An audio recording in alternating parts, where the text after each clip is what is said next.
Nós vamos tratar agora das tirinhas, que são um gênero textual, não é? E que, como todo gênero, tem características fundamentais que podem ser apontadas.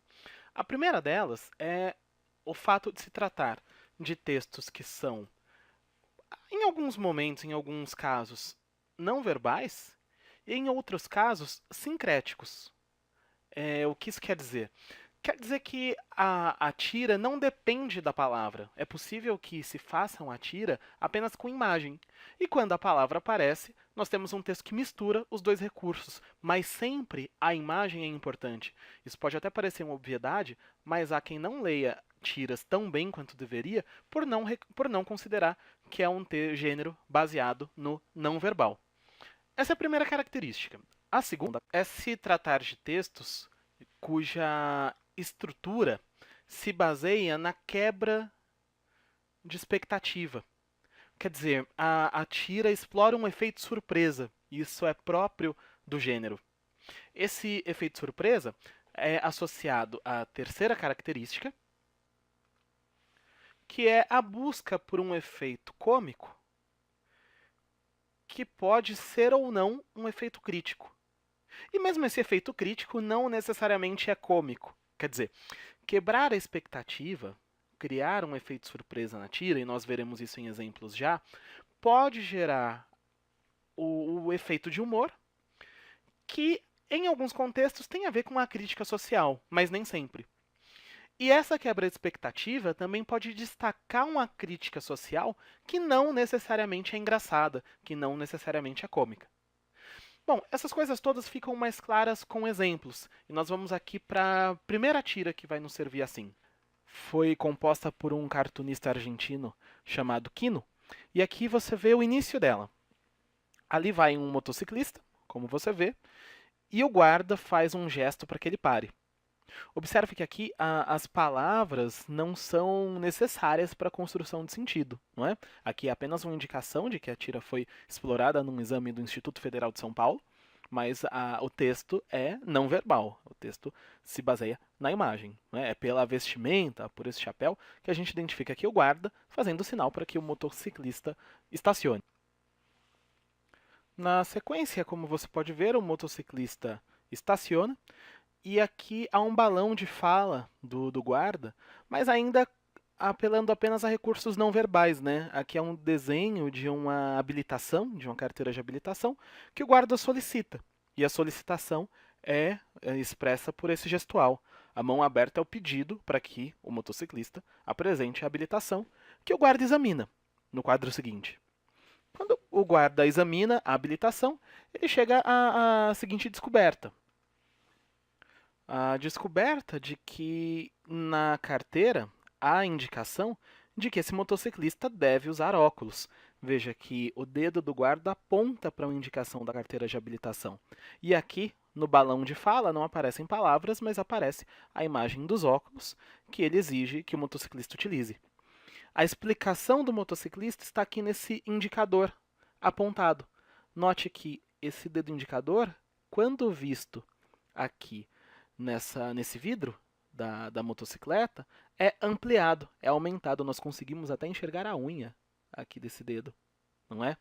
Então é a resposta dele. Ele não está usando óculos porque o próprio vidro da moto, surpreendentemente, faria às vezes das lentes de aumento. Observe, é uma tirinha completamente não verbal. E como todo texto não verbal, claro, exige que nós tenhamos alguns dados do nosso repertório cultural, né? O que é uma carteira de habilitação, o significado desse gesto, que é a mão estendida, a possibilidade de que a carteira de habilitação indique que o motorista ou motociclista precisa do uso de óculos e somado esse texto ao nosso repertório, apenas com os recursos não verbais se constrói o sentido. Fora isso, como era de se esperar nesse gênero, há aqui no desfecho o tal efeito surpresa, a tal quebra de expectativa. Quando nós analisamos aqui esse vidro da motocicleta, é bem difícil pensar que ele possa fazer as vezes de um par de óculos.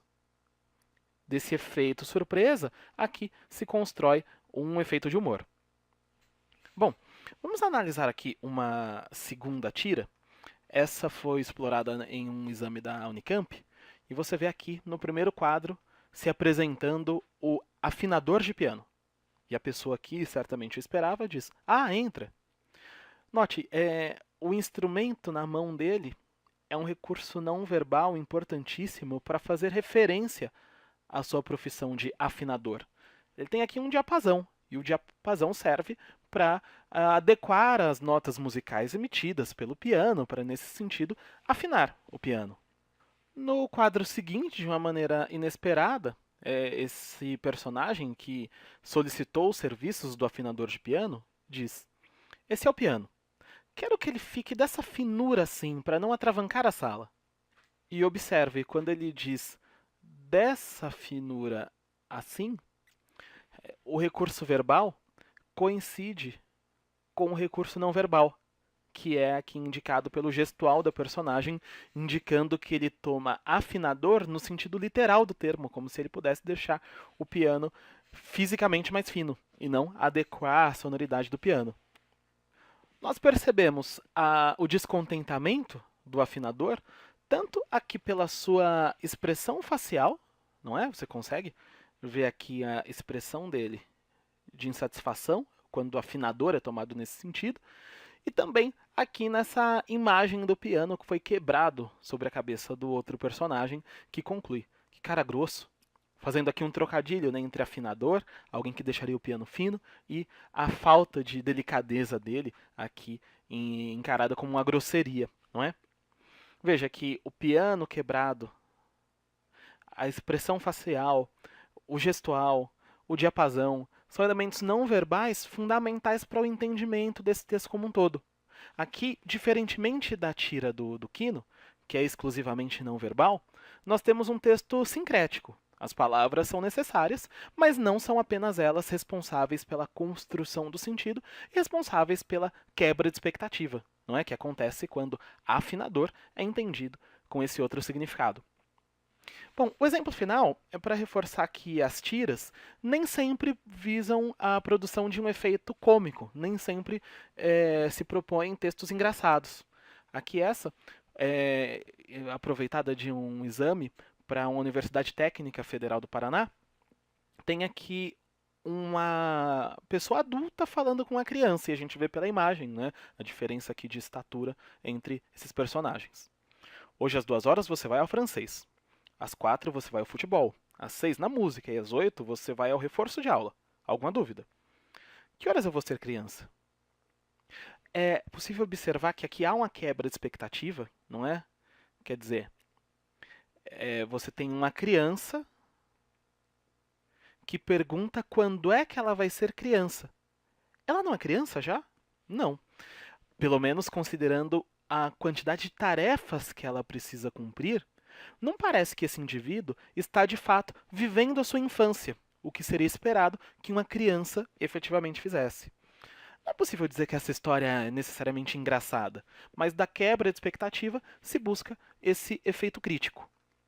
Bom, considerando então que as tiras têm essas características fundamentais de que nós tratamos, vou pedir que você faça aí um exercício sobre esse gênero textual e nós seguimos assim com a nossa atividade.